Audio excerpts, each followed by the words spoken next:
درود شریف کا جو سب سے پسندیدہ سیغہ ہے نا، وہ وہی ہے جو ہمارے درود ابراہیمی کا پہلا جز ہے، اللہم صلی علی محمد وعلی آل محمد۔ سنن نسائی میں حدیث ہے، انٹرنیشنل نمبر کے مطابق 1293 اور ایک نمبرنگ کے مطابق ہے 1292۔ یہ مجھے زبانی یاد ہے نمبر، 12 نبی اسلام کی نسبت سے اور 92 محمد کی وجہ سے 1292 سنن نسائی۔ زید ابن خارجہ سے نبی اسلام نے فرمایا مجھ پہ درود پڑھنا لازم کر لو اور اپنی دعاؤں میں پڑھا کرو اللہم صلی علی محمد وعلی آل محمد۔ یہ سنی شیعہ دونوں کے ہاں پڑھا جاتا ہے۔ اس کے علاوہ بخاری اور مسلم میں درود ابراہیمی ہے جو ہم نماز میں پڑھتے ہیں، یہ بھی ثابت ہے۔ باقی جتنے بھی درود ہیں اسی سے ملتے جلتے ہیں، صلی اللہ علیہ وآلہ وسلم، یہ بھی نبی اسلام سے ثابت ہے۔ صحیح مسلم میں حضرت عیسیٰ علیہ السلام کے لیے آپ نے کہا وَنُزُولِ عِیسیٰ ابْنَ مَرْیَمَ صلی اللہ علیہ وسلم وآلہ وسلم کے ساتھ پڑھنا بہتر ہے، کیونکہ نبی علیہ السلام نے اسی کی ترغیب دلائی۔ درود ابراہیمی میں بھی دیکھیں باقی درود۔ اب رہا مسئلہ کتنی تعداد میں پڑھا جائے، جتنی حسب توفیق ہو۔ مجموع الزوائد میں ایک صحیح سند کے ساتھ حدیث موجود ہے سنن طبرانی کے ریفرنس سے کہ جو شخص صبح کے وقت 10 دفعہ دروشی پڑھ لے اور 10 دفعہ شام کے، قیامت والے دن اسے میری شفاعت نصیب۔ تو یہ بڑا آسان ہے، 10 دفعہ اللہم صلی علی محمد وعلی آل محمد پڑھنے میں کتنا ٹائم لگتا؟ باقی اللہ تعالیٰ نے ڈیٹم لیول کے اوپر تو آپ پہ ویسے ہی یہ لازمی کر دیا ہے۔ نماز میں ہم دروشی پڑھ ہی رہے ہوتے ہیں، ہر نماز میں پڑھ رہے ہوتے ہیں دروشی کے بغیر تمہاری نماز ہی مکمل نہیں ہوتی۔ اور ہماری نماز تو ہم تو دعائے قنوت کے بعد بھی دروشی پڑھتے ہیں، صحیح سند سے ثابت ہے۔ نماز جنازہ میں بھی دروشی پڑھتے ہیں، ہر جگہ درود شریف ہے۔ مسجد میں داخل ہوتے وقت درود شریف، وہ حدیثیں موجود ہیں، وہ میں نے اس لیکچر میں ساری حدیثیں بتائی ہیں۔ ہر خطبے کے آغاز میں درود شریف ہے، جس مجلس میں نبی علیہ السلام کا ذکر ہو وہاں پہ درود شریف ہے۔ مولا علی علیہ السلام سے حدیث ہے جامعہ ترمذی میں صحیح سند کے ساتھ کہ نبی صلی اللہ علیہ وآلہ وسلم نے فرمایا وہ شخص کنجوس ہے جس کے سامنے میرا ذکر ہو اور مجھ پر درود نہ پڑے، اللہم صلی علی محمد وعلی آل محمد۔ اور ترمذی میں ایک حدیث ہے وہ شخص تباہ و برباد ہو جائے جس کے سامنے میرا ذکر ہو اور مجھ پر درود شریف نہ پڑے، اللہم صلی علی محمد وعلی آل محمد۔ اور اس کے علاوہ سنن طبرانی میں بھی ایک روایت ہے، اس روایت کی صحت پہ اختلاف ہے، لیکن چونکہ کچھ محدثین اسے صحیح سمجھتے ہیں اس لیے میں ضرور بیان کرتا ہوں کہ جو شخص روزانہ 100 دفعہ درود شریف پڑھے تو قیامت والے دن اللہ تعالیٰ اسے شہیدوں کے ساتھ اٹھائے گا اور اس کی دونوں آنکھوں کے درمیان لکھا ہوگا کہ یہ شخص منافقت اور دوزخ کی آگ سے بری۔ 100 دفعہ درود شریف، میری تو کوشش ہوتی ہے کہ 100 دفعہ درود شریف روزانہ کم از کم ضرور پڑھا جائے۔ اگر کوئی روزانہ نہیں پڑھ سکتا 10 دفعہ تو پڑھ لیں۔ اور نبی علیہ السلام کے آپ اکثر وظائف دیکھیں گے وہ 100 دفعہ ہی ہیں، اکثر وظائف جو زیادہ تعلیم کیے گئے، جیسے بخاری مسلم میں حدیث ہے کہ جو شخص 100 دفعہ پڑھ لے سبحان اللہ وبحمدہ تو اس کے سارے گناہ معاف کر دیے جائیں گے، چاہے سمندر کی جھاگ کے برابر ہو۔ اور جو شخص صبح شام 100 دفعہ یہی پڑھے تو قیامت دن اس سے بڑھ کے کوئی عمل نہیں لے کے آ سکتا سوائے اس کے کہ جو اس سے زیادہ وہ کلمات پڑھ لے، 100 کا دفعہ۔ پھر بخاری میں 70 دفعہ استغفار کا ذکر ہے۔ پھر تسبیح فاطمہ بھی جو ہے 100 دفعہ ہے، 33 دفعہ سبحان اللہ، 33 دفعہ الحمدللہ، 34 دفعہ اللہ اکبر، یا 33 دفعہ اللہ اکبر اور 100 کا عدد پورا کرنے کے لیے بخاری مسلم میں آتا ہے لا الہ الا اللہ وحدہ لا شریک لہ لہ الملک ولہ الحمد وہو علی کل شیء قدیر۔ تو یہ سارے 100 والے ہیں، زیادہ تو آپ جتنا مرضی پڑھیں۔ جامعہ ترمذی میں حدیث ہے قیامت والے دن میرے سب سے زیادہ نزدیک وہ شخص ہوگا جس نے دنیا میں مجھ پہ سب سے زیادہ درود شریف پڑھا ہوگا، اللہم صلی علی محمد وعلی آل محمد۔ تو سر جتنا گڑ ڈالیں گے اتنا میٹھا ہوگا، درود شریف جتنا پڑھیں اتنا ہی کام ہے، نبی علیہ السلام کے قرب کا ذریعہ۔ لیکن صرف درود شریف پہ زور ہو، نبی علیہ السلام کی تعلیمات پہ زور نہ ہو تو یہ غلط ہے۔ درود شریف کے لیے باوضو ہونا بھی شرط نہیں، یہ اللہ کا ذکر ہے اور ایسا ذکر ہے جس کے لیے کوئی پروٹوکول نہیں۔ وضو پروٹوکول ہوتا ہے نماز پڑھنے کا، عام اذکار کے لیے کوئی وضو پروٹوکول نہیں ہوتا۔ ویسے آپ نے رکھنا ہے وہ ضرور کریں، لیکن ادروائز ان اذکار کا وہ پروٹوکول اس حوالے سے نہیں ہوتا۔ تو میری خواہش یہ ہے کہ آپ روزانہ کم از کم 100 دفعہ ضرور درود شریف پڑھیں۔ اگر نہیں پڑھ سکتے تو صبح فجر کے بعد 10 دفعہ اور 10 دفعہ مغرب کے بعد صبح شام 10 دفعہ پڑھ لیں تاکہ شفاعت رسول صلی اللہ علیہ وآلہ وسلم حاصل ہو۔ پھر مسلم شریف میں حدیث ہے، بخاری میں بھی کچھ حصہ ہے کہ جو اذان کا جواب دے، یعنی وہی مؤذن والے کلمات رپیٹ کرے، اس کے بعد مجھ پہ درود شریف پڑھے اور الوسیلہ والی دعا مانگے تو میری شفاعت اس کے لیے حلال ہو جائے گی، وہاں بھی درود شریف ہے۔ صحیح مسلم میں حدیث ہے جو ایک دفعہ 10 درود شریف پڑھے گا اللہ تعالیٰ اس پہ 10 رحمتیں نازل فرمائے گا۔ سنن نسائی میں حدیث ہے جو ایک دفعہ درود شریف پڑھے گا اللہ تعالیٰ اس پہ 10 رحمتیں نازل فرمائے گا، اس کے 10 درجات بلند کر دے گا، اسے 10 نیکیاں عطا فرمائے گا، اس کے 10 گناہ معاف کر دے گا۔ کتنی بڑی فضیلت ہے سر، اتنی بڑی فضیلت مجھے بتائیں کس عمل کی ہوگی؟ نفلی عبادات میں افضل ترین عبادت درود شریف۔ اچھا یہ درود شریف اللہ کی عبادت ہے کیونکہ آپ رجوع اللہ کرتے ہیں، اللہم صلی علی محمد وعلی آل محمد۔ یہ جو جمعے کے دن کے وظائف ہیں نا، اب وہ آپ یعنی غروب آفتاب جمعرات والے دن اس سے لے کے جمعے کی مغرب تک کر سکتے، یہ نہیں ہوتا کہ جمعے کے دن کوئی کرنا ہو۔ تو جمعے والے دن درود شریف پڑھنے کی فضیلت ہے۔ ابو داؤد کے اندر اور ترمذی کے اندر، سنن نسائی میں، ابن ماجہ میں حدیث ہے کہ نبی صلی اللہ علیہ وآلہ وسلم فرمایا کہ جمعے کا دن تمام دنوں کا سردار ہے۔ اسی دن آدم علیہ السلام پیدا ہوئے، اسی دن وہ فوت ہوئے، اسی دن پہلا سور پھونکا جائے گا، دوسرا سور پھونکا جائے گا، قیامت قائم ہوگی۔ تم جمعے والے دن مجھ پہ کثرت سے درود پڑھو، تمہارا درود مجھ پر پیش کیا جائے گا۔ تو صحابہ کرام نے جرت کر کے پوچھا، یا رسول اللہ صلی اللہ علیہ وسلم جب آپ مر جائیں گے اور آپ کی ہڈیاں مٹی میں مل جائیں گی؟ سر یہ صحابہ کے الفاظ ہیں، جب تک 295C نہیں تھی مدینہ شریف، ورنہ آج کل تو کوئی سوال کر سکتا ہے؟ صحابہ پہ اللہ کی کروڑوں رحمتیں، وہ سوال کیے تو ہمیں عقیدے پتہ چلے۔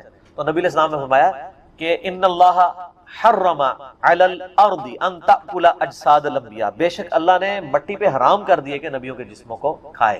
تو نبیوں کے جسم سلامت ہیں قبروں کے، ان پر درود شریف پیش ہو۔ تو جمعے والے دن درود شریف کی خاص فضیلت ہے، جمعے والے دن ضرور 100 بار پڑھ لیا کریں۔ نبی علیہ السلام کی بارگاہ میں درود شریف پیش ہو رہا ہوتا ہے۔ وہ سنن نسائی میں حدیث ہے نا، زمین پہ کچھ فرشتے سیاحت کرتے ہیں، میرے امتیوں کا سلام مجھ تک پہنچاتے ہیں۔ اور میں نے دیکھا ہے کہ یہ حقیقت بات ہے، مسلمانوں کے جتنے مکاتب فکر ہیں ان میں سے 2 مکاتب فکر میں نے درود شریف کا بہت اہتمام دے، نبی علیہ السلام کا مبارک ذکر کرتے ہیں۔ پہلے نمبر پہ شیعہ حضرات کو کہ وہ درود شریف کا بہت اہتمام کریں، اور دوسرے نمبر پہ اہل حدیث۔ آپ عرب میں چلے جائیں، آپ وہاں پہ عربی خطبے سنیں ان کے جمعوں کے، سر اگر ایک جملے میں 3 دفعہ آ رہا ہے نا تو وہ قال النبی صلی اللہ علیہ وآلہ وسلم پورا پڑھیں گے۔ یہاں ہمارے لوگ بیان کرتے پوری تقریر، میرے حضور گئے، حضور آئے، حضور نے کیا، درود شریف ایک دفعہ بھی نہیں پڑھتے کیونکہ ٹرینڈ میں نہیں۔ تو یہ ٹرینڈ سیٹ کرنا چاہیے، اور یہ بھی آپ کا کام ہے کہ جب کسی علماء سے آپ یہ سنیں کہ وہ بغیر درود شریف کے نبی صلی اللہ علیہ وآلہ وسلم کا ذکر کر رہا ہے، تو آپ اسے بتائیں کہ یار چلو 4 دفعہ نام لیا ہے، 1 دفعہ تو درود شریف ساتھ پڑھتے ہیں۔ اور لیکن میں آپ کو بتاؤں، بزرگوں کے جب نام لیں گے نا کبھی بغیر رحمت اللہ لے کے نہیں لیں گے۔ آپ یہ دیکھیں کہ کبھی کوئی کہہ دے کہ شیخ عبد القادر جیلانی نے فرمایا، ہمیشہ کہیں گے رحمت اللہ علیہ۔ تو پھر سر ہم کیوں نہ کہیں کہ آپ بابوں کو نبی علیہ السلام سے اوپر سمجھتے ہیں، بغیر رحمت اللہ علیہ کا کبھی بھی یہ ذکر نہیں کریں گے اپنے بابوں کا، لیکن نبی صلی اللہ علیہ وآلہ وسلم کا ذکر کر دیں گے۔ تو درود شریف کا اہتمام کرنا چاہیے، نبی صلی اللہ علیہ وآلہ وسلم نے اس کی ترغیب دلائی ہے۔ یہاں پہ میں ایک مسئلہ عرض کر دوں، جو درود شریف کے دشمن ہے نا، اہل بیت کے دشمن، اب وہ اکثر اس چیز کو اٹھاتے ہیں، وہ کہتے ہیں جی یہ جو درود شریف میں ذکر ہے نا، اللہم صلی علی محمد وعلی آل محمد، یہاں آل محمد سے مراد نبی علیہ السلام کے اہل بیت نہیں ہے صرف، بلکہ پوری امت ہے، کیونکہ قرآن میں تو آل فرعون کہا گیا ہے فرعونیوں کو، آل موسیٰ، تو یہ بھی آل محمد سے مراد ہے محمد والے نا۔ یہ کہانیاں اس وقت تک تھی جب تک کہ انجینئر صاحب کی ویڈیوز بخاری مسلم کی روشنی میں سامنے نہیں آئی تھی۔ صحیح بخاری میں یہ الفاظ ہیں کہ صحابہ کرام نے کہا، اے اللہ کے محبوب صلی اللہ علیہ وآلہ وسلم، ہم نے سلام تو آپ پہ عرض کرنا سیکھ لیا ہے، السلام علیکہ ایھا النبی ورحمۃ اللہ وبرکاتہ، نماز میں آپ ہمیں یہ بتائیے کہ ہم آپ اور آپ کے اہل بیت پر درود کیسے پڑھیں، آپ اور آپ کی آل پہ نہیں، اہل بیت۔ تو کوئی نبی علیہ السلام کا امتی جو غیر سید ہے اور وہ کہہ سکتا ہے میں اہل بیت ہوں، تو اہل بیت کے اگینسٹ آل محمد آپ نے تعلیم دی۔ درود شریف میں آل محمد سے مراد اہل بیت، نبی علیہ السلام کی جو اولاد ہے، آل علی، آل عقیل، آل عباس، آل جعفر، جو صحیح مسلم میں غدیر خون کی حدیث کے اندر موجود۔ تو یہ یہاں آل محمد سے مراد اہل البیت ہے نبی علیہ السلام، باقی ان پہ درود پڑھیں گے تو ہم پہ تو ویسے ہی رحمتیں نازل ہو جانی ہیں، ان کے صدقے ہم تک بھی پہنچ جائیں گی اس حوالے سے۔ تو یہ میں نے ایک ضمناً مسئلہ عرض کر لیا، لوگ بیچ میں نا یہ پخے چھوڑ رہے ہوتے ہیں، تو میں نے اس پہ میرا یوٹیوب پہ کلپ بھی چڑھا ہوا ہے، درود اور اہل بیت کے دشمن، تو اس میں میں نے بتایا تھا یہ یعنی اپنے بغض کا اظہار اس طریقے سے کر رہے ہوتے ہیں، ان کو تو کوئی چیز اس طریقے سے ہضم نہیں ہو رہی ہوتی نا، تو وہ جان بوجھ کے ایسی باتیں نکالتے ہیں۔ درود شریف پڑھیں، اور مجھے یاد ہے کہ 3-4 سال پہلے مجھے ایک بریلوی بھائی کا فون آیا، تو مجھے کہنے لگے کہ جی آپ کی ویڈیوز بہت اچھی ہیں، میں آپ کی ویڈیوز کی وجہ سے مسلک چھوڑا، سب کچھ سیکھا، آپ سے ایک ریکویسٹ کرنی ہے کہ آپ جب درود شریف پڑھتے ہیں نا تو آپ صلی اللہ علیہ وآلہ وسلم پڑھا کریں۔ تو آپ میری پرانی ویڈیوز دیکھیں تو اس میں صلی اللہ علیہ وسلم ہوتا تھا، تو میں نے اس کا پھر یہ مشورہ مانا، تو پھر میں نے آہستہ آہستہ اپنے آپ کو اس کا عادی کیا کہ وآلہ وسلم بھی کہا جائے، کیونکہ نبی صلی اللہ علیہ وآلہ وسلم کو یہ چیز پسند ہے کہ آپ صلی اللہ علیہ وآلہ وسلم کے اہل بیت کا ذکر کیا جائے، اس لیے درود ابراہیمی میں بھی اہل بیت کا ذکر کیا گیا۔ اچھا، درود ابراہیمی میں بعض لوگ کہتے ہیں یہ جو آل ابراہیم کا ذکر ہے تو آپ یہودیوں پہ درود پڑھ رہے ہوتے ہیں۔ نہیں سر، یہودیوں میں کہاں درود ہے؟ اس میں ہے کہ اے اللہ درود بھیج محمد صلی اللہ علیہ وآلہ وسلم اور ان کی آل یعنی اہل بیت کے اوپر، جیسا کہ تو نے رحمت بھیجی تھی۔ مثال ہے، اب والا یہودی تو ہے ضربت علیہم الذلہ والمسکنہ، یہ تو مغضوب علیہم ہے، یعنی مراد وہ جو اہل توحید تھے بنی اسرائیل میں سے، کون؟ حضرت موسیٰ علیہ السلام، عیسیٰ علیہ السلام، یعقوب علیہ السلام، یوسف علیہ السلام، جن پہ اولاد ابراہیم تو یہ ہے نا، وہ تو اولاد ابراہیم نہیں ہے نا جس نے ابراہیم والے کام ہی چھوڑ دیے. وہ تو قرآن میں آیا کہ حضرت نوح علیہ السلام نے کہا یا اللہ یہ میرا بیٹا ہے. اللہ فرمایا اس کے تو اعمال ہی کافر والے ہیں، تیرا بیٹا ہی نہیں، بیگوٹن سن تھا. تعلیمات پہ عمل نہ کرنے کی وجہ سے اللہ تعالیٰ نے بیگوٹن سن ہونا، صلبی بیٹا ہونے کا بھی انکار کر دیا. تو یہاں پہ میں سیدوں سے بھی ریکویسٹ کروں گا کہ مہربانی کریں امت کے اوپر، اگر نوح علیہ السلام کا بیٹا ان کے طریقے پہ نہ چلے تو وہ ان کی آل سے فارغ ہے، اور آپ لوگ جو ہیں وہ چرچ کے اڈے چلا رہے ہوں، شراب کے ڈیرے چلا رہے ہوں. مجھے اگلے دن ایک بھائی کی کال آئی ہمارے ادھر ہی جرمنی سے، وہ خود شیعہ تھے اور وہ رونا رو رہے تھے کہ یار اس وقت اہل بیت کے خلاف ایک پوری مہم کھڑی کی گئی. آپ کو پتہ ہے نا یہاں پہ امیر شام کے نام کے نعرے بھی لگوائے گئے. تو میں نے کہا جی ہم نے تو کاؤنٹر نیریٹو کھڑا کر دیا اس کے اوپر. تو بتانے لگے ایک کسی شیعہ ذاکر پورے اس ایک کمیونٹی کے بارے میں، وہ کہتے ہیں ہم ان کو ملینز آف روپیز سالانہ دیتے تھے، لیکن بعد میں پتہ چلا کہ وہ تو شرابیں پیتے ہیں اور عیاشیاں کرتے ہیں. وہ کہتے ہیں یہ اہل بیت کے نام کے اوپر جب اہل بیت کے دفاع کی باری آئی ہے تو یہ خود کون سے کرتوت کر رہے ہیں. اب الحمدللہ اہل تشیع کے اندر بھی اویئرنیس آ رہی ہے، جیسا کہ بریلویوں کے اندر اویئرنیس آئی کہ پیروں فقیروں نے ہمیں دھوکے میں رکھا ہوا ہے، یہ ہمارے نذرانوں سے یاشیاں کر رہے ہیں. یہی آپ کو یاشیاں شیعہ کے ہاں ذاکرین میں بھی نظر آئیں گے. وہ سارے وہ والے کام کر رہے ہوں گے، اچھے لوگ بھی ہیں لیکن برے لوگ بھی بیچ میں. تو ایسے لوگوں کو ممبروں پہ نہ آنے دیں، ان لوگوں کا خرچہ نہ اٹھائیں، اور یہ جو سید کے نام کے اوپر عزتیں ویل کر رہے ہیں نا اس صورت میں کریں جب واقعی ان کے کام بھی ہوئی. اگر کام ان کے نبی علیہ السلام کے دشمنوں والے ہیں تو ہم ان کی رسپیکٹ. میرا اپنا میکینیکل انجینئرنگ کی یعنی کلاس فیلو تھا یونیورسٹی میں، قادیانی تھا اور سید تھا، اس کے نام کے اندر تھا، میں اب نام نہیں اس کا لیتا، وہ ایک بالکل پرسنل بات ہو گئی. تو اس کا سید فلاں شاہ پورا نام تھا، کتنا ایسا تو ہمیں پتہ ہی نہیں چلا، تو بعد میں قادیانی تھا. اب کیا ہمارے اہل تشیع کے ہاں جو سید ہیں اس کو سید ماننے کے لیے تیار ہو جائیں گے؟ نسل تو ہے نا، جینز تو ہے نا. وہ کہیں گے نہیں تعلیمات چھوڑ دو. تو سر آپ تعلیمات چھوڑ دیں اور آپ ہمیں کہیں کہ آپ امتی ہو. سر ہم امتی سیدوں کے نہیں ہیں، امتی تو نبی علیہ السلام کے لیے. یار مولا علی بھی کبھی، مولا علی نے یہ دعویٰ نہیں کیا کہ یہ میری امت ہے، وہ بھی اپنے آپ کو غلام محمد ہی کہتے تھے. آپ شیعہ کا جو سلوگن دیکھیں وہ تو بالکل ٹھیک ہے، محمد اور آل محمد. آل علی نہیں کہتے ہیں، علی نہیں سر، سینٹرڈ پوائنٹ محمد صلی اللہ علیہ وآلہ وسلم کی ذات ہے، جس کی جو بھی عزت ہے وہ نبی علیہ السلام کی نسبت کی ہوتی ہے، جس کا جو بھی مرتبہ ہے وہ ان کی نسبت. اگر نبی علیہ السلام کو بیچ میں سے نکال دیتے ہیں پھر کوئی شخص کوئی مرتبہ ویل نہیں کرتا. تو محمد اور آل محمد، حالانکہ دیکھیں اولاد علی ہے لیکن نام کیا بولا جاتا ہے؟ آل محمد. کیوں؟ یہ اللہ نے رشتہ کروایا ہے. سنن نسائی میں صحیح سند کے ساتھ حدیث ہے، پہلے حضرت ابوبکر نے رشتہ مانگا تھا نبی علیہ السلام سے سیدہ فاطمہ کے لیے، جب تک کہ حضرت ابوبکر خود سسر نہیں بنے تھے. نبی علیہ السلام نے کہا میری بچی چھوٹی ہے. پھر حضرت عمر نے مانگا، فرمایا چھوٹی ہے. پھر حضرت علی نے مانگا تو رشتہ کر دیا، کیونکہ اللہ نے وحی کے ذریعے بتایا تھا کہ آپ کی اولاد یعنی جو آل محمد ہے وہ اولاد علی ہوگی. یہ سر آسمانی رشتہ طے ہوا ہے، یہ چھوٹا معاملہ نہیں ہے. تو اس لیے جو لوگ اولاد علی ہیں اور اہل بیت ہونے کا دعویٰ کرتے ہیں، خدا کے لیے اہل بیت کے نام کے اوپر آپ داغ نہ اور دھبا نہ بنے، بلکہ ان کی تعلیمات کو بھی آگے لے کے. درود جو ہے نا یہ بیسیکلی تو فارسی زبان کا لفظ ہے، کسی کے لیے یعنی دعائے رحمت کرنا.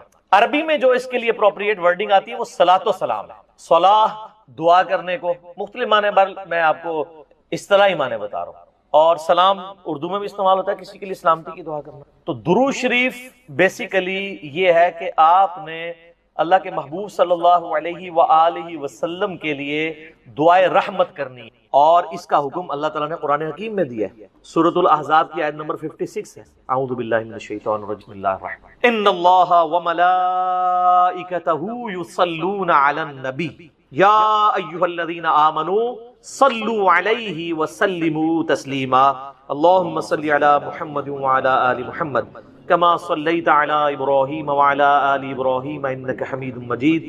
اللهم بارك على محمد وعلى آل محمد كما باركت على إبراهيم وعلى آل إبراهيم إنك حميد مجيد. تو اس کا حکم آیا، اور باقی احادیث میں تو پھر درود شریف کے جو فضائل آئے ہیں وہ تو سر زندگیاں چاہیے اس کو بیان کرنے کے لیے. افضل ترین نفلی عبادات میں صحیح مسلم میں حدیث ہے، اللہ کے محبوب صلی اللہ علیہ وآلہ وسلم نے فرمایا کہ جو شخص مجھ پر ایک دفعہ درود شریف پڑھے گا، صلات پڑھے گا، تو اللہ تعالیٰ اس پہ 10 دفعہ درود پڑھے گا، 10 دفعہ رحمتیں اس پہ نازل کرے. تو اللہ کی رحمت 10 دفعہ. اللہم صلی علی محمد وعلی آل محمد.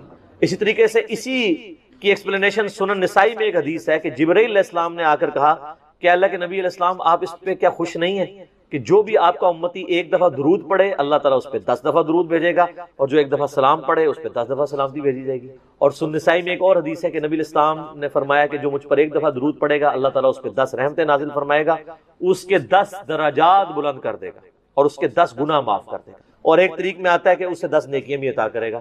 ہماری کئی عبادات کا حصہ درود شریف کو بنا دیا گیا۔ جامع ترمذی میں حدیث ہے، کنجوس ہے وہ شخص، مولا علی نے یہ روایت کی ہے، جس کے سامنے میرا ذکر ہو اور مجھ پر درود نہ پڑے۔ اللہم صلی علی محمد وعلی آل محمد۔ ترمذی اور مسند احمد میں حدیث ہے، تباہ و برباد ہو جائے وہ شخص کہ جس کے سامنے میرا ذکر کیا جائے وہ مجھ پر درود نہ پڑے۔ اللہم صلی علی محمد وعلی آل محمد۔ اور یہ تو ڈیٹیل آتی ہے پھر وہ مستدرک الحاکم میں، نبی الاسلام وہ ایک سیڑھی پہ چڑھے، کہا آمین، دوسری پہ، تیسری پہ، تو صحابہ نے کہا یہ آپ نے آمین کیوں کہا؟ تو کہا کہ جبرائیل علیہ السلام میرے پاس آئے تھے، انہوں نے کہا تباہ و برباد ہو جائے وہ شخص، ناک خاک آلود ہو اس کی، کہ جو آپ کا ذکر سنے اور درود شریف نہ پڑھے۔ تو میں نے کہا آمین، اللہم صلی علی محمد وعلی آل محمد۔ دوسری سیڑھی پہ انہوں نے کہا کہ برباد ہو جائے وہ شخص جو ماں باپ دونوں کو یا دونوں میں سے کسی ایک کو بوڑھی حالت میں پائے اور ان کی خدمت کر کے جنت نہ کما سکے، تو میں نے کہا آمین۔ اور تیسری سیڑھی پہ انہوں نے کہا جو رمضان کا مہینہ پائے اور اپنی مغفرت نہ کروا سکے تو تباہ و برباد ہو جائے وہ شخص، تو میں نے کہا آمین۔ مسند احمد میں ایک بڑی عجیب حدیث ہے، رکت انگیز، نبی اسلام نے فرمایا جو لوگ کسی مجلس میں شریک ہوں اور بغیر اللہ کا ذکر اور درود کیے کسی بھی مجلس میں ذکر و درود کے بغیر وہاں سے اٹھ جائیں، ایسے لوگ جنت میں بھی داخل ہو گئے نا، وہاں بھی انہیں حسرت ہوگی اس مجلس پہ جو بغیر ذکر و درود۔ اللہم صلی علی محمد وعلی آل محمد۔ تو یہ تو اتنے فضائل ہیں کہ آپ بیان کرتے جائیں، یہ تو یعنی نہ ختم ہونے والے ہیں، ان کا کوئی اینڈ نہیں ہے۔ تو درود اور سلام، صلاۃ و سلام، یہ اللہ تعالیٰ کی طرف سے امت کے لیے ایک بہت بڑا تحفہ ہے۔ اور اس حوالے سے اگر آپ بخاری مسلم کھولیں نا تو آپ کو ایک حدیث ملے گی، جب یہ آیت نازل ہوئی نا ان اللہ و ملائکتہ یصلون علی النبی، تو صحابہ نے کہا یا رسول اللہ ہم نے آپ پر سلام تو سیکھ لیا ہے جو بخاری مسلم میں آتا ہے تشہد، السلام علیکہ ایھا النبی ورحمۃ اللہ وبرکاتہ، آپ ذرا درود بھی سکھائیں۔ بخاری کے ایک طریق میں آپ ہمیں درود سکھائیں جو ہم محمد اور اہل بیت محمد صلی اللہ علیہ وآلہ وسلم پر پڑھیں، تو پھر آپ نے درود ابراہیمی تعلیم کیا۔ اور مسلم کے ایک طریق میں آتے ہیں آپ تھوڑی دیر خاموش ہو گئے، صحابہ کہتے ہیں اتنی دیر خاموش رہے کہ ہم نے یہ گمان کیا کاش سوال کرنے والا سوال نہ کرتا۔ پھر آپ نے تھوڑی دیر بعد کہا کہ وہ سوال کرنے والا کدھر ہے جو درود کا سیگا پوچھ رہا تھا؟ پھر آپ نے درود، یعنی آپ علیہ السلام پہ وحی نازل ہوئی۔ یہ درود ابراہیمی نبی علیہ السلام کو اللہ نے وحی کے ذریعے تعلیم فرمایا ہے۔ دیکھیں نا جی، درود ابراہیمی وحی کے ذریعے بتایا گیا ہے، اس لیے درود ابراہیمی سے محبت کیا کریں۔ یہ کوئی وابی درود نہیں ہے، درود نہ سنی ہوتا ہے نہ شیعہ، اور سید بھی نہ سنی ہوتا ہے نہ شیعہ، سید ہوتا ہے اور اسے سید ہی رہنا چاہیے، سنی شیعہ کی تفریق سے اوپر۔ وَسَمَّاكُمُ الْمُسْلِمِينَ مِن قَبْلُ وَفِي هَذَا، نبی علیہ السلام کا اپنا خطبہ صحیح مسلم کے اندر موجود ہے۔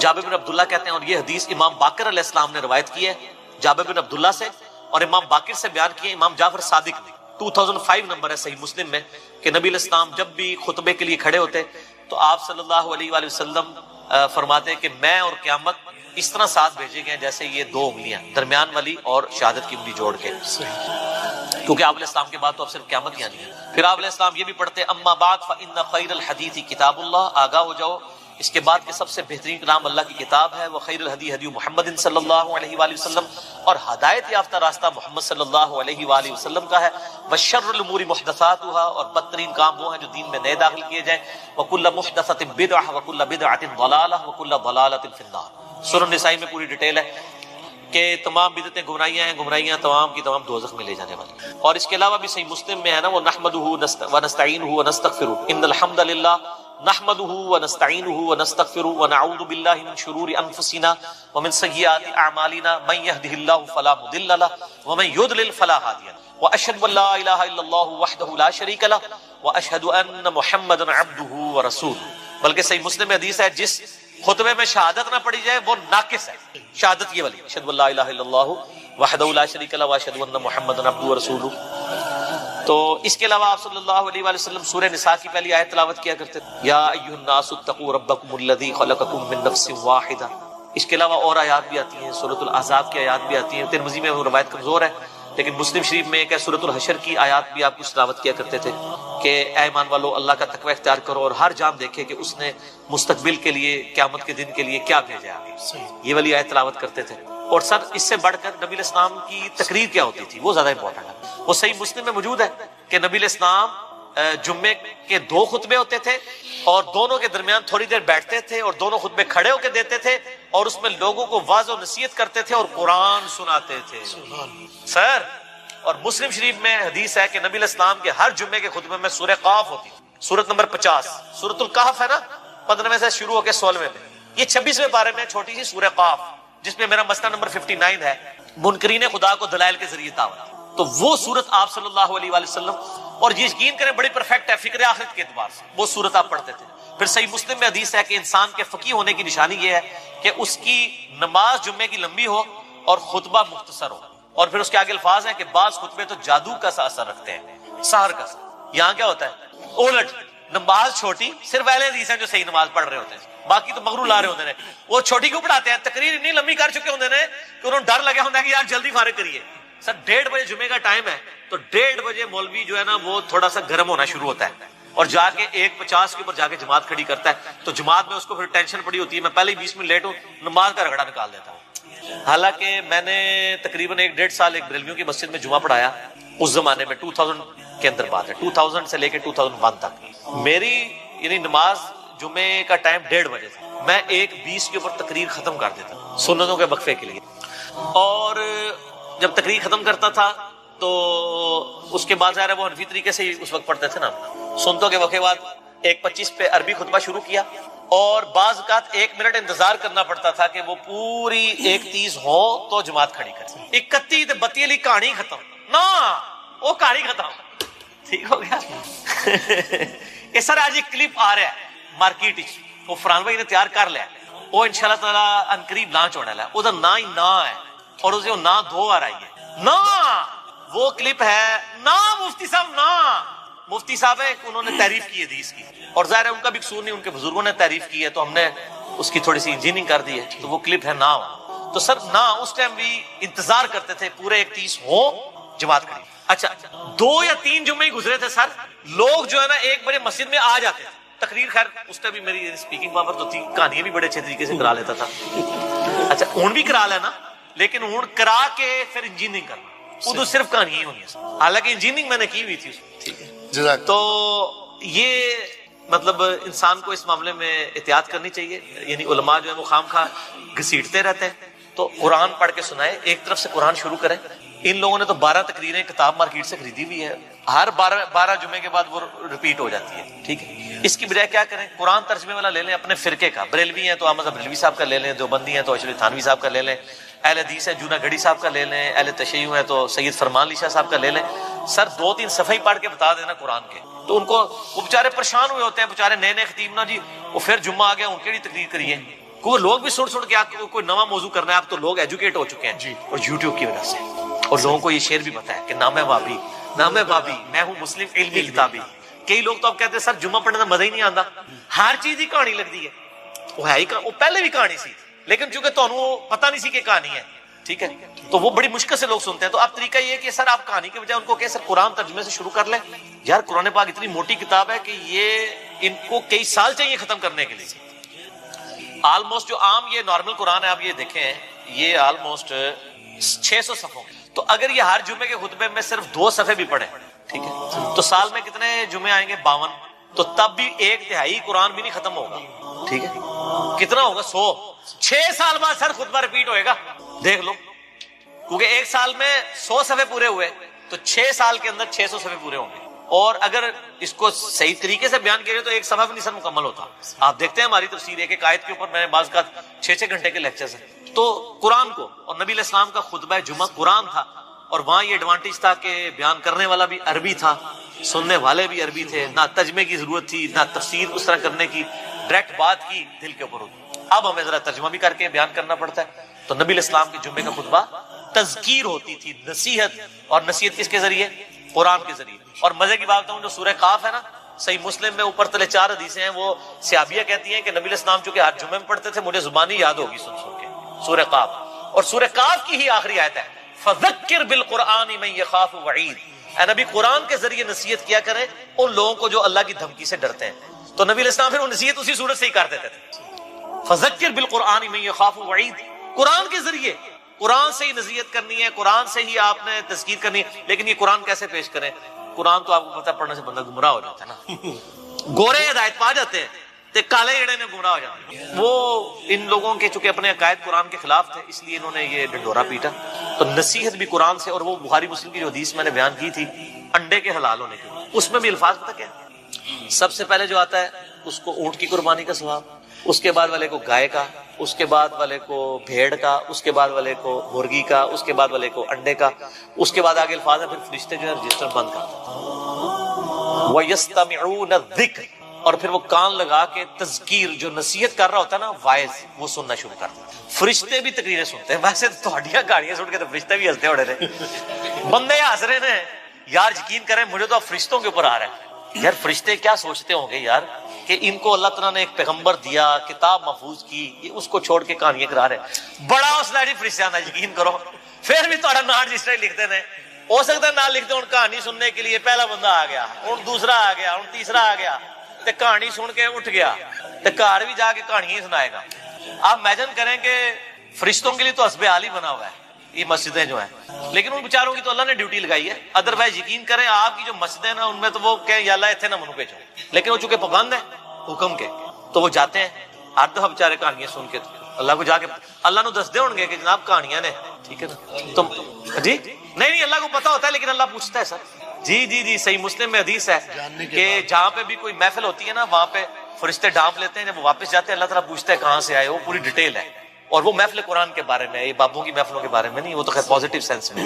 تو یہ جو کہانیاں ہیں وہ ظاہر ہے اللہ تعالیٰ کے تو علم ہے, لیکن اللہ تعالیٰ پوچھتا ہے اس لیے کہ اس کا ایک پروسیجر ہے, ایک طریقہ ہے کہ ڈیوٹی لگائی ہے, ذرا ان سے بھی فیڈ بیک لیا جائے. تو بہرحال آپ دیکھیں کہ کتنی شرمندگی نبی علیہ السلام کو قیامت الدین اس امت کی وجہ سے اٹھانی پڑے گی کہ اس امت کو کتاب محفوظ کر دی گئی, پیغمبر کی تعلیمات محفوظ کر دی گئی, یہ پھر بھی کہانیاں کراتے ہیں. اور میں یقین کریں مجھ سے تو صبر نہیں ہوتا, میں تو 1 بجے جمعہ ہے نا سر 12:55 میں گھر سے نکلتا ہوں, بس اتنا ٹائم لے کے کہ 2 سنتے پڑھوں. اس میں بھی بعض کا 1-2 جملے اتنے کوفت والے آخری منٹ میں بھی پڑھ جاتے ہیں دماغ میں کہ بندہ کہتا ہے یا تو پھر یہ اصلاح کرے نا سر. تو صحیح مسلم میں حدیث ہے کہ مؤمن وہ ہے کہ جو برائی دیکھے تو ہاتھ سے روکے, ہاتھ سے نہیں روک سکتا, زبان سے روکے, اگر زبان سے بھی نہیں روک سکتا دل میں برا جانے, لیکن ساتھ کا دل والا معاملہ ہے ذالک اضعف الایمان, یہ سب سے لوز درجہ ہے جی.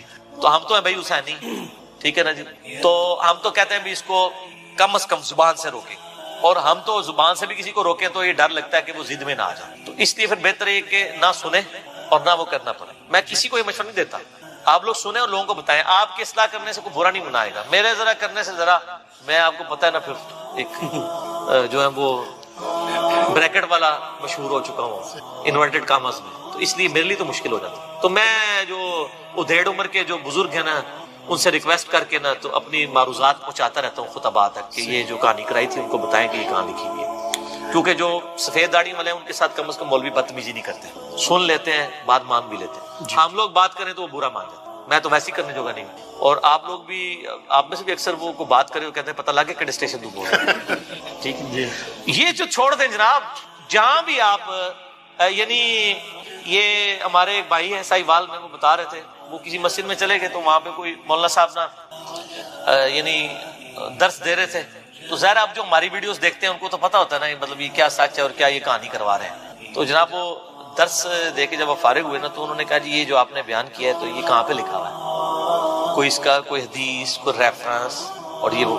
تو جب یہ کوئی بات پوچھ رہا ہو آج کے زمانے میں اور ساتھ اس کی غلطی سے اس کے منہ سے نکل جائے, یہ ہمارے لوگوں سے بڑی غلطی ہوتی ہے, وہ کہتے ہیں اس حدیث کا انٹرنیشنل نمبر بھی بتا دیں. بس یہ بولنے کی دیر ہے, اور لگتا ہے مجھے پتہ لگ گیا تو کہڑے اسٹیشن تو بول رہا ہے, تو انجینئر تو سننا ہے, جس مرضی اسٹیشن سے کوئی بول رہا ہے. ہم تو آپ سے اللہ نبی کی بات پوچھیں. مجھے کوئی شخص آ کے کہتا ہے جی سورہ البقرہ کی آیت نمبر 279 میں لکھا ہوا ہے کہ جو ہے وہ سود کھانے والا اللہ اور اس کے رسول سے جنگ کرتا ہے, تو میں اس سے اس کی ڈگری مانگوں گا؟ میں قرآن کھول کے پڑھوں گا, تو ریفرنس کو فالو کروں. برا بن عازب رضی اللہ تعالیٰ عنہ بیان کرتے ہیں کہ ہم رسول اللہ صلی اللہ علیہ وسلم کی مائیت میں ایک انصاری شخص کے جنازے میں شریک ہوئے. ہم قبر تک پہنچ گئے, ابھی اس کی لحد تیار نہیں ہوئی تھی کہ رسول اللہ صلی اللہ علیہ وسلم ہمارے پاس بیٹھ گئے, ہم بھی آپ صلی اللہ علیہ وسلم کے گرد بیٹھ گئے, اس حال میں گویا ہمارے سروں پر پرندے ہیں, یعنی فل اٹینٹو ہو کر آپ صلی اللہ علیہ وسلم کے ساتھ ہم بیٹھ گئے. آپ کے مبارک ہاتھوں میں ایک لکڑی تھی جس سے آپ زمین کورید رہے. آپ صلی اللہ علیہ وسلم نے سر مبارک اوپر اٹھایا اور فرمایا عذاب قبر سے اللہ کی پناہ طلب کیا کرو. آپ نے 3 بار یہ بات ارشاد کی. پھر آپ صلی اللہ علیہ وسلم نے ارشاد فرمایا بندہ مومن جب دنیا سے رابطہ توڑ کر آخرت کی طرف متوجہ ہوتا ہے، یعنی جب اس کی موت کا وقت آتا ہے، تو سورج کی طرح چمکتے دمکتے سفید چہروں والے فرشتے جنتی خوشبودار جنتی کفن لے کر اس کے پاس آتے ہیں، حتیٰ کہ وہ حد نظر تک اس کے سامنے بیٹھ جاتے ہیں. پھر ملک الموت تشریف لاتے ہیں حتیٰ کہ وہ اس کے سر کے پاس بیٹھ جاتے ہیں. اچھا، قرآن میں ملک الموت کا نام آیا ہے سورہ سجدہ کے اندر، احادیث کے اندر بھی. البتہ تورات میں اس کا نام اسرائیل بھی آیا ہے، اور ہمارے اہل سنت کے جو اولین مفسرین ہیں امام طبری رحمہ اللہ المتوفى 310 ہجری، انہوں نے بھی یہ ورڈ استعمال کیا ہے. لہٰذا موت کے فرشتے کو اسرائیل کہنا بھی جائز ہے ہمارے سلف کے ہاں، کیونکہ آج کل بعض لوگ کہتے ہیں اسرائیل نہیں ملک الموت ہی کہنا چاہیے. اسرائیل کا لفظ بھی ثابت ہے. پھر ملک الموت تشریف لاتے ہیں حتیٰ کہ وہ اس کے سر کے پاس بیٹھ کر کہتے ہیں پاکیزہ روح اللہ کی مغفرت اور اس کی رضامندی کی طرف چل. وہ روح ایسے نکلتی ہے جیسے مشکیزے سے پانی کا قطرہ، بالکل غیر محسوس طریقے سے اس کی روح نکال لی جاتی. اور جب ملک الموت اس کی روح نکالتے ہیں تو باقی فرشتے اسے آنکھ جھپکنے کے برابر بھی ملک الموت کے پاس نہیں رہنے دیتے، بلکہ اسے فوراً اس کے کفن اور اس خوشبو میں لپیٹ دیتے ہیں جو جنت سے لائی ہوتی ہے. پھر اس کی روح کو لے کر بلند ہوتے ہیں، اور فرشتوں کی جس جماعت کے پاس سے وہ گزرتے ہیں تو فرشتے پوچھتے ہیں کہ یہ کیسی خوشبو ہے، تو وہ اس کے دنیا کے ناموں میں سے بہترین نام لے کر بتاتے ہیں کہ یہ فلاں بن فلاں کی روح ہے، حتیٰ کہ وہ اسے آسمان دنیا تک لے پہنچتے ہیں اور اس کے لیے دروازے کھولنے کی اجازت طلب کرتے ہیں. تو جنت کے جو آسمانوں کے دروازے ہیں اس کے لیے کھول دیے جاتے ہیں. پھر ہر آسمان کے مقرب فرشتے اگلے آسمان تک اسے پروٹوکول دیتے ہوئے اس روح کے ساتھ جاتے ہیں، حتیٰ کہ اسے 7ویں آسمان تک پہنچا دیا جاتا ہے. تو اللہ تعالیٰ فرماتا ہے میرے بندے کا نامہ اعمال علیین میں لکھ دو، جو سورۃ المطففین میں آیا ہے. علیین اور سجین یہ 2 مقامات ہیں. ایمان والوں کی روحیں جو ہیں علیین میں ان کا نامہ اعمال لکھا جاتا ہے، اور جو منافقین ہیں مجرم ہیں سجین میں لکھا جاتا ہے. سورۃ المطففین سورت نمبر 83 ہے، پارہ نمبر 30 کے اندر. اور اسے واپس دنیا کی طرف لے جاؤ کیونکہ میں نے انہیں اسی دنیا سے پیدا کیا اور اسی میں انہیں لوٹاؤں گا اور پھر دوبارہ اسی سے نکالوں گا. پھر اس کی روح اس کے جسم کی طرف لوٹا دی جاتی ہے. لیکن یہ لوٹنا دنیا کا سا لوٹنا نہیں ہوگا، یعنی وہ لوٹنے کے بعد یہ نہیں ہے کہ مردہ قبر میں کوئی بیٹھ جائے گا ہمیں نظر آئے گا. یہ سب کچھ برزخی معاملات ہوں گے جو میں نے پچھلی دفعہ ڈسکس کیے تھے سورہ فاطر کی آیت نمبر 42 کے تحت، کہ نیند کی حالت میں بھی انسان کی روح قبض ہوتی ہے لیکن اس کو چٹکی کاٹے تو وہ جاگ اٹھتا ہے. روح کا تعلق بھی رہتا ہے اس حالت میں بالکل اس طریقے سے. یہ ایک ڈیفرنٹ لائف ہے برزخی. پھر 2 فرشتے اس کے پاس آتے ہیں یعنی اس کی قبر میں، اسے بٹھا کر پوچھتے ہیں. اب یہ وہ 4 سوال یہاں پر آ رہے ہیں اس ڈیٹیل میں. اس میں پہلا سوال کرتے ہیں تیرا رب کون؟ من رب؟ وہ کہتا ہے ربی اللہ، میرا رب اللہ ہے. دوسرا سوال پوچھتے ہیں تیرا دین کیا؟ ما دینوں کا، تیرا دین کیا؟ تو وہ کہتا ہے میرا دین اسلام ہے. پھر پوچھتے ہیں کہ وہ آدمی جو تم میں مبعوث کیے گئے وہ کون ہے؟ اب یہاں پر وہ ڈیٹیل ہے. الذی بعث فیکم، وہ شخص جو تم میں مبعوث کیا گیا تھا وہ کون تھا؟ تو یہ جو کہتے ہیں نا قبر میں آپ صلی اللہ علیہ وسلم آ جاتے ہیں، تو کہ کسی حدیث میں بھی اس میں ڈیٹیل آ گئی کہ اس سے پوچھا جاتا ہے جو شخص تم میں پیغمبر بنا کر بھیجا گیا وہ کون تھا؟ تو وہ کہتا ہے ہوا محمد رسول اللہ، وہ اللہ کے رسول محمد صلی اللہ علیہ وسلم. مسئلہ حاضر و ناظر میرا ریکارڈ ہے، مسئلہ نمبر 7، جس میں نے یہ تمام شبہات کلیئر کیے. یہ 3 سوالوں کے بعد اچھا جامع ترمذی میں ایک حدیث ہے 3120، اس میں الفاظ ہیں کہ وہ پوچھتے ہیں من نبیو کا، تیرا نبی کون ہے؟ اس میں تو آیا نا کہ اس شخص کے بارے میں تیرا کیا عقیدہ ہے، اس میں من نبیو کا الفاظ ہے. جامعہ ترمذی 3120. اچھا اللہ کا شکر ہے کہ یہ نہیں پوچھتے تیرا فرقہ کون سا ہے، تو کس امام کی تقلید کرتا تھا، کیڑی مسیدی تو نماز پڑھتا سا ہے. دیکھ لو کوئی چیز نہیں. تیرا رب کون ہے، تیرا دین اور نبی صلی اللہ علیہ وسلم. تو دنیا میں بھی ہم یہ کہتے ہیں اللہ رسول قرآن، یہی بات. تو قبر کے اندر جا کر بھی یہی سوال ہوتا ہے. اب وہ جب 3 سوالوں کے جواب دیتا ہے تو فرشتے 4تھا سوال اس سے پوچھتے ہیں، جو میں نے قبر کا 4تھا سوال، مسئلہ نمبر 78، تمہیں کیسے پتا چلا، ان 3 سوالوں کے جواب تمہیں کیسے آئے؟ وہ کہتا ہے میں نے اللہ کی کتاب پڑھی تھی، میں اس کتاب پر ایمان لایا اور میں نے اس کے حق ہونے کی. اللہ کی کتاب پڑھی ہوگی تو تصدیق کرے گا نا. اگر سن سنا کے سنی ہوگا تو کیا تصدیق کرے گا؟ ہاں پڑھ پڑھا کے سنی ہوگا تو تصدیق. پھر آسمان سے آواز آتی ہے میرے بندے نے سچ کہا، اس کے لیے جنتی بچھونا بچھا دو، اسے جنتی لباس پہنا دو اور اس کے لیے جنت کی طرف دروازہ کھول دو. قبر کے اندر ہی جنت کی طرف دروازہ کھول دو. یعنی آپ سمجھ لیں جس طرح یہ اب ٹچ سکرین موبائل رکھ کے اور جناب لیپ ٹاپ رکھ کے سامنے لوگ بیٹھے ہوتے ہیں نا، تو ایک دوسری دنیا میں چلے جاتے ہیں. تو جنت کا فزیکلی دروازہ کھول دیا جائے گا، اس کو جنت کی ہوائیں بھی، خوشبو بھی آئے گی اور انتظار وہ کرے گا. وہاں اسے ہوا کے جھونکے اور خوشبو بھی آتی ہوگی اور حد نظر تک اس کی قبر کو کشادہ کر دیا جائے گا.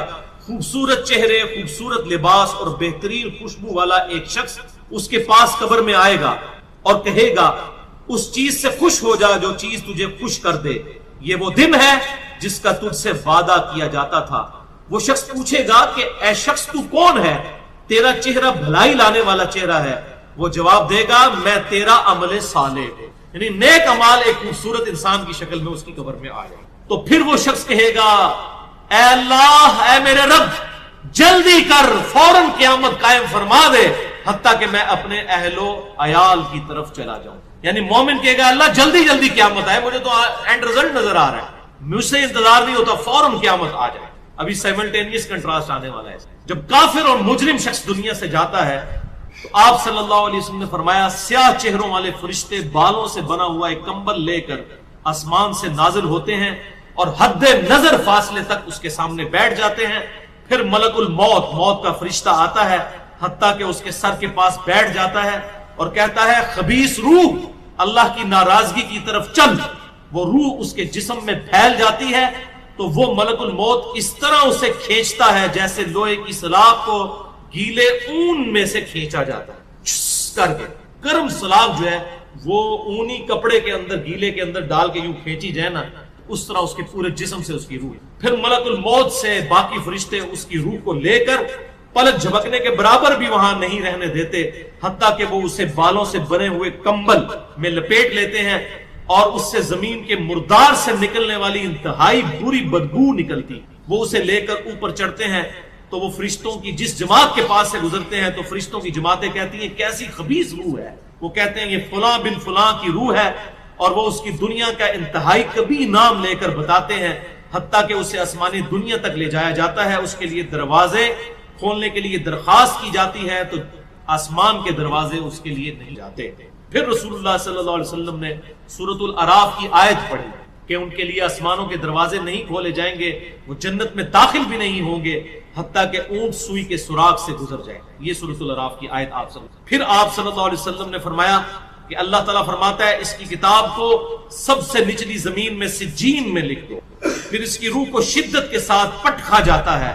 پھر آپ صلی اللہ علیہ وسلم نے یہ آیت تلاوت فرمائی سورہ الحج کی، جو شخص اللہ کے ساتھ شرک کرتا ہے گویا وہ آسمان سے گر پڑا تو اب پرندے اسے اچک کر لے جائیں یا کسی دور جگہ پر پھینک دیں. پھر اس کی روح اس کے جسم میں لوٹا دی جاتی ہے اور دو فرشتے اس کے پاس آ کر اس سے پوچھتے ہیں تیرا رب کون؟ اب اس سے بھی سوال ہو. وہ حیرت زدہ ہو کر کہتا ہے ہائے افسوس، ہائے افسوس، میں نہیں جانتا، میں نہیں جانتا. پھر پوچھتے ہیں تیرا دین کیا ہے؟ وہ پھر حیرت زدہ ہو کر کہتا ہے ہائے افسوس، ہائے افسوس، میں نہیں جانتا، میں نہیں جانتا. پھر اس سے پوچھتے ہیں کہ جو شخص تم میں مبعوث کیے گئے وہ کون تھے؟ تو کہتا ہے ہائے افسوس، میں نہیں جانتا، میں نہیں جانتا. پھر آسمان سے آواز آتی ہے اس نے جھوٹ بولا، اس کے لیے جہنم کا بچھونا بچھا دو. اور بخاری میں الفاظ ہیں 1374. اس کے جواب میں فرشتے پھر اس سے چوتھا سوال کیا کرتے ہیں؟ لا دریتا ولا تلیتا، اور تو نے خود پڑھ کر سمجھنے کی کوشش کیوں نہیں کی؟ یا جو لوگ سمجھے ہوئے لوگ تھے، کتاب و سنت کے منہج پر چلنے والے لوگ تھے، ان کے ساتھ تو کیوں نہیں چلا؟ اللہ تعالیٰ فرماتا ہے اس کے لیے جہنمی بچھونا بچھا دو، جہنم کی طرف ایک دروازہ کھول دو، وہاں سے گرمی اور گرم ہوا اس کی قبر میں آتی رہے گی. اس کی قبر کو اس قدر تنگ کر دیا جائے گا کہ اس کی پسلیاں ایک دوسرے کے اندر داخل ہو جائیں گی اور ایک قبیح چہرے والا شخص قبیح لباس میں انتہائی بدبودار حالت میں اس کے پاس آئے گا اور اسے کہے گا تمہیں ایسی چیزوں کی بشارت ہو جو تمہیں غمزدہ کر دیں، یہ تیرا وہ دن ہے جس کا تجھ سے وعدہ تھا. وہ پوچھے گا تو کون ہے؟ تیرے چہرے سے تو خیر کی توقع نظر نہیں آتی. وہ جواب دے گا میں تیرا خبیث عمل ہوں جو تو دنیا میں. بات عمل کے ساتھ ہی ہے، صرف کلمہ پڑھنا کافی نہیں ہے، عمل. پھر وہ کہتا ہے میرے رب قیامت قائم نہ کرنا، اے میرے رب قیامت قائم نہ کر. مومن کیا کہتا ہے؟ قیامت قائم کر رہے اللہ. اب یہ وہ حدیث ہے وہ جس اس آیت کو حل کرتی ہے جو پچھلی دفعہ ایک بھائی نے سوال بھی کیا تھا. سورہ یاسین کی آیت نمبر ہے 52. قالوا یا ویلنا من بعثنا من مرقدنا، یعنی جب قبروں سے نکالا جائے گا مجرموں کو، وہ کہیں گے ہائے افسوس ہمیں کس نے ہماری قبروں سے باہر نکالا. تو اللہ تعالیٰ کیا فرمائے گا؟ ھذا ما وعد الرحمن وصدق المرسلون، یہی ہے وہ جس کا وعدہ رحمان نے کیا تھا اور رسولوں نے سچا کہا تھا. تو کہتے ہیں جی منکرین عذاب قبر کہتے ہیں جی وہ انسان کو کہتے ہیں ہماری قبروں سے کس نے اٹھا لیا تو اس پہ عذاب تو نہیں ہوتا. عذاب تو ہو رہا ہے. آپ دیکھیں اس کو حدیث میں کیا کہہ رہا ہے، اللہ قیامت قائم نہ کرنا، یعنی یہ عذاب تو آیا، قیامت آئی تو پھر بڑا عذاب بھی مجھ پر آئے گا. تو اسی لیے وہ اس حیرت زدہ ہوگا قیامت والے دن کہ اب میرے اوپر اگلی مصیبت آ گئی، عذاب کی چوتھی اور فائنل قسط بھی میرے پر آنے والی. تعالی اللہم اجرنا من النار. 11ویں حدیث سنن نسائی میں 1834، مشکات میں 1629. ابو ہریرہ رضی اللہ تعالیٰ عنہ کہتے ہیں آپ صلی اللہ علیہ وسلم نے فرمایا جب مؤمن شخص کی موت کا وقت آتا ہے تو رحمت کے فرشتے سفید ریشم لے کر آتے ہیں اور کہتے ہیں راضی ہونے والی پسندیدہ روح نکل، اللہ کی راحت اور رزق کی طرف چل، رب تجھ پر ناراض نہیں. تو وہ بہترین کستوری کی خوشبو کی طرح نکلتی ہے حتیٰ کہ وہ ایک دوسرے سے اسے لے کر اس طرح کرتے کرتے آسمان کے دروازوں تک پہنچ جاتے ہیں. تو وہ کہتے ہیں زمین سے ایک ایسی پاکیزہ خوشبو تمہارے پاس آئی ہے. وہ اسے مومنوں کی روح کے پاس لے جاتے ہیں، یعنی نیک آدمی کی روح کو، جو پہلے مومن مر چکے ہیں ان کی روحوں کے پاس. تو انہیں اس کے آنے پر اس سے بھی زیادہ خوشی ہوتی ہے، یعنی مومن انتظار کر رہے ہوتے ہیں اور ویلکم کرتے ہیں، جیسا کہ تم میں سے کسی کو اپنے بچھڑے ہوئے شخص کے ملنے پر خوشی ہوتی ہے.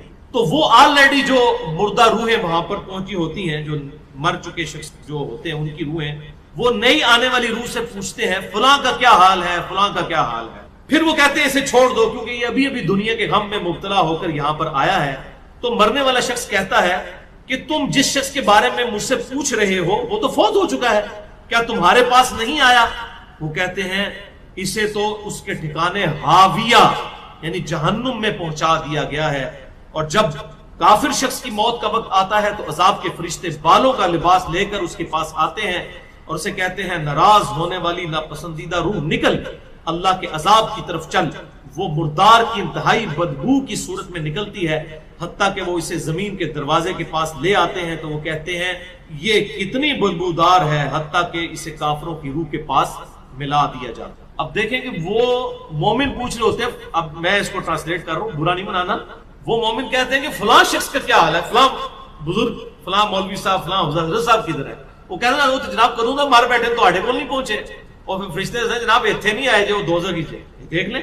یعنی وہ اسی لیے پوچھ رہے ہوتے ہیں کہ تو چل ہم تک پہنچ گیا، فلاں بھی ایک دنیا میں بڑا کوئی مشہور نیک آدمی تھا، وہ کدھر گیا؟ تبھی تو وہ ایکسپیکٹ کر رہے ہوتے ہیں نا اس کو کہ اس کو بھی یہاں پہ آنا چاہیے. تو ان کو بتایا جاتا ہے کہ بھئی وہ یہاں پر نہیں، وہ کہیں اور. 12ویں حدیث جامع ترمذی میں 1071 نمبر اور مشکات میں 130 نمبر ہے. سیدنا ابو ہریرہ کہتے ہیں نبی صلی اللہ علیہ وسلم نے فرمایا جب میت کو دفن کیا جاتا ہے تو 2 سیاہ فام نیلی آنکھوں والے فرشتے اس کے پاس آتے ہیں. ان میں سے ایک کو منکر اور دوسرے کو نکیر کہا جاتا ہے. سیاہ فام نیلی آنکھوں والے خطرناک شکل کے فرشتے منکر اور نکیر. پس وہ کہتے ہیں تم اس شخص کے بارے میں کیا کہا کرتے تھے، یعنی نبی صلی اللہ علیہ وسلم کے بارے میں سوال ہوتا ہے. تو وہ کہتا ہے وہ اللہ کے بندے اور اس کے رسول ہیں. میں گواہی دیتا ہوں کہ اللہ کے سوا کوئی معبود نہیں اور محمد صلی اللہ علیہ وسلم اس کے بندے اور رسول ہیں. وہ دونوں فرشتے کہتے ہیں ہمیں پتا تھا تم یہی جواب دو گے. پھر اس کی قبر کو لمبائی اور چوڑائی میں 70 ہاتھ کشادہ کر دیا جاتا ہے. یہ 70 کہتے ہیں کثرت، حد نظر تک کشادہ کر دیا جاتا ہے. پھر اس کے لیے اس میں روشنی کر دی جاتی ہے. پھر اسے کہا جاتا ہے سو جا. وہ کہتا ہے میں اپنے گھر والوں کے پاس واپس جانا چاہتا ہوں تاکہ انہیں بتاؤں کہ میں کامیاب ہو گیا ہوں. لیکن وہ کہتے ہیں کہ تو دلہن کی طرح سو جا جسے اس کے گھر کا عزیز ترین فرد ہی آ کر بیدار کرتا ہے حتیٰ کہ اللہ تعالیٰ اسے اس کی خوابگاہ سے قیامت والے دن بیدار کرے. یعنی اسے لٹا دیا جائے گا، پھر اس پہ وہ کیفیت وہ جنت والی تاری رہے گی، پھر الٹیمیٹلی اللہ تعالیٰ اسے دوبارہ سے زندہ کرے گا. اور اگر وہ منافق ہوا تو وہ کہے گا میں نے لوگوں کو ایک بات کہتے ہوئے سنا تو میں بھی ویسے ہی کہا کرتا تھا. یعنی مجھے نہیں پتا، اللہ کی وہ گواہی نہیں دے سکے گا، رسول اللہ صلی اللہ علیہ وسلم کا اقرار نہیں کر سکتا، میں کچھ نہیں جانتا. وہ فرشتے کہیں گے ہمیں پتا تھا تم یہی کہو گے. پس زمین سے کہا جاتا ہے اس پر تنگ ہو جا. وہ اس پر تنگ ہو جاتی ہے حتیٰ کہ اس کی ہڈیاں اور پسلیاں ایک طرف کی دوسری طرف آ جاتی ہیں، یوں بولے اعوذ باللہ تعالی. اور اسے مسلسل عذاب ہوتا رہے گا حتیٰ کہ اللہ اسے خوابگاہ سے دوبارہ زندہ کرے گا، یعنی قیامت تک اس پر وہ اس حالت میں عذاب رہے گا، ہمیں نظر نہیں آئے گا۔ جیسے سویا ہوا شخص ایک ڈراؤنا خواب دیکھتا ہے، وہ تکلیف محسوس کرتا ہے، پاس کھڑا شخص نہیں محسوس۔ اور سنن دارمی میں ایک حدیث ہے صحیح سند کے ساتھ، مشکات میں 134 نمبر ہے، کہ آپ صلی اللہ علیہ وسلم نے فرمایا 99 اژدہے اس پر، 99 جو ہے خطرناک ڈینجرس قسم کے سانپ اس پر مسلط کر دیے جاتے ہیں، جو قیامت تک اسے ڈستے رہتے، اور وہ اتنے خطرناک اژدہے ہیں۔ آپ صلی اللہ علیہ وسلم نے فرمایا کہ اگر ان میں سے کوئی ایک بھی دنیا پر اپنی پھنکار پھینک دے تو دنیا کی زمین کا بھی سبزہ نہ ہوگا، ایسا زہر ہے ان کے۔ اللہم اجرنا من النار، اللہم اجرنا من النار۔ یہ بھائیوں عذاب قبر کیمرے سے نہیں دیکھا جا سکتا، یہ اللہ تعالیٰ نے پردہ رکھا۔ 13ویں حدیث جامع ترمذی میں 2308، سنن ابن ماجہ میں 4267، مشکات میں 132۔ سیدنا عثمان غنی رضی اللہ تعالیٰ عنہ جب بھی کسی قبر کے پاس سے گزرتے تو اتنا روتے کہ ان کی داڑھی تر ہو جایا کرتی۔ ساتھیوں نے پوچھا حضرت جب دوزخ کا ذکر کرتے ہیں اس وقت تو آپ کی آنکھوں میں آنسو نہیں آتے، لیکن قبرستان آ کر آپ پر ایسی حالت کیوں طاری ہو جاتی ہے؟ تو سیدنا عثمان نے فرمایا کہ میں نے اپنے محبوب صلی اللہ علیہ وسلم سے سنا کہ بے شک قبر آخرت کی منزلوں میں سے پہلی منزل ہے، جو اس میں بچ گیا اگلی منزلیں اس کے لیے آسان ہوتی چلی جائیں گی، اور جسے یہاں پر مشکل درپیش ہوئی اس کی اگلی منزلیں اس سے بھی مشکل در مشکل ہوتی چلی جائیں گی۔ پھر آپ صلی اللہ علیہ وسلم نے فرمایا میں نے قبر سے زیادہ سخت اور برا منظر کبھی نہیں دیکھا۔ شریعت کا ایسے کیا لینا دینا میرے بھائی، یہ تو بابوں کی کہانی ہے۔ ہم اس پہ ہی کہیں گے، پہلے تو وہی عرض کریں گے کہ مرنے سے پہلے کر لے اس پہ غور، کتابوں کا خدا اور ہے بابوں۔ اور یہ تو ایک لائٹر موڈ میں نے بات کی۔ سورہ بنی اسرائیل کی آیت نمبر 36 جو 10 کمانڈمنٹس آئی ہیں ان میں سے 9 وَلَا تَقْفُ مَا لَيْسَ لَكَ بِهِ عِلْمٌ ان السمع والبصر والفؤاد اولئک۔ انسان کسی چیز کی پیروی اس وقت تک مت کر جب تک کہ تجھے اس کے بارے میں ڈیفینیٹ علم نہ آ سکے۔ بے شک کان، آنکھیں اور عقل، دل یا دماغ، کوئی بھی چیز، اس کے بارے میں تجھ سے پوچھا جائے گا کہ ان 3 انسٹرومنٹس کو استعمال کر کے تم نے حق بات تک، تو مجھے بتائیے کیا ریویلڈ نالج میں جو کتاب و سنت کا علم ہے یا ایکوائرڈ نالج میں کہیں یہ بات ملتی ہے؟ یہ والی کہانی کہ روحیں واپس آ جاتی ہیں، یہ تو ہندوؤں سے مستعار لیا گیا عقیدہ ہے۔ ان کے ہاں یہ آتما کا ایک کانسیپٹ ہے کہ جو بری آتما ہے وہ بھٹکتی رہتی ہے اور اچھی آتما جو ہے وہ پیس کے اندر چلی جاتی ہے۔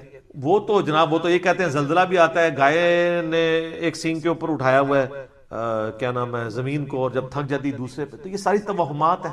کالی بلی راستہ کاٹ دے نحوست ہے، توہمات ہیں۔ جوتی پہ جوتی چڑھ جائے سفر لکھا ہوا ہے، توہمات میں سے ہے۔ کوا گھر کی منڈیر پہ بولے تو کوئی مہمان آنے کا پیش خیم ہے، سب توہمات ہیں۔ رات کے وقت جھاڑو نہیں دے سکتے، ناخن نہیں کاٹ سکتے، اتنی تہمت پرستی جو ہے وہ چل رہی ہے ہمارے معاشرے کے اندر۔ چونکہ ہم لوگ ہندوؤں کے ساتھ رہے، لہذا یہ ساری باتیں وہیں سے آئی ہیں کہ روحیں واپس آ جاتی ہیں۔ کوئی روح نے ادھر آ کے کیا کرنا ہے، وہ تو سورۃ المطففین میں ہے کہ وہ علیین اور نیک روح علیین میں، بری جو ہے جین کے اندر ہے، ان کا اب اس دنیا کے ساتھ کیا لینا تھا۔ ہر بندے کی ایک یونیک روح ہے، انڈیپینڈنٹ روح ہے، اس کا دوسرے کی روح کے ساتھ کوئی تعلق نہیں، تو دوسرے کے جسم میں جانے کی بات ہی نہیں ہے، بھٹکنے کی بات ہی نہیں۔ بیسیکلی شیاطین ہیں جو اب کیونکہ شیطان جو جنات کے اندر شیطان موجود ہیں ان کو تو ہم لوگ دیکھ نہیں سکتے، تو وہ مختلف قسم کی شکلیں دھار کے پبلکلی آ جاتے ہیں سامنے، تو لوگ سمجھتے ہیں یہ اسی بندے کی روح آ گئی ہے واپس۔ اس طریقے سے نہیں، یہ بالکل جھوٹی باتیں، اسلام کا اس سے کوئی تعلق نہیں ہے۔ باقی جمعراتیں جو بیچتے ہیں وہ روٹی روزی ان کی لیندے، آپ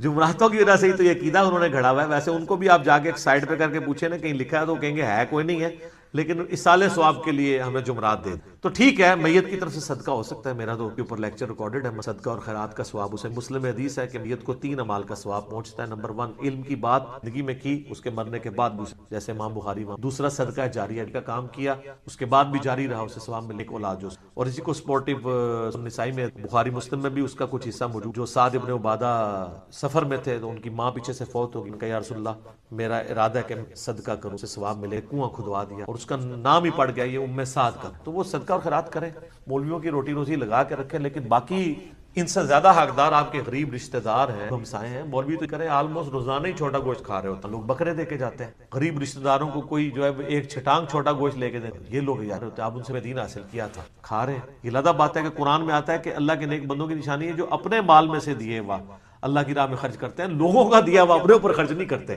بالکل 180 ڈگری ہے، لیکن قرآن پڑھا ہو تو پھر پتہ ہونا ہے۔ بھلے اس کا جواز موجود ہے غریبوں کو، چاہے وہ علماء کرام ہوں، ائمہ مساجد ہوں، آپ کھلا سکتے ہیں، لیکن یہ جو عقیدہ وابستہ کیا ہوا ہے نا، بالکل جھوٹا عقیدہ۔ قرآن تو بالکل اپنے مقدمے میں واضح ہے، سورہ یاسین کے اندر اللہ تعالیٰ نے واضح طور پہ فرمایا، آپ سورہ یاسین 22ویں پارے سے شروع ہو کے 23ویں میں ختم ہوتی ہے، تو آپ پہلے ہی صفحہ جو ہے نا 23ویں صفحے کا، اس میں اللہ تبارک و تعالیٰ نے فرمایا۔ اور میں اکثر اہل حدیثوں کو چھیڑتا ہوں کہ آپ کی اور بریلویوں کی ایک بات کامن ہے کہ عورتیں نہیں قبروں پہ جا سکتی۔ یہ میرا موقف نہیں، نبی الاسلام کا موقف ہے۔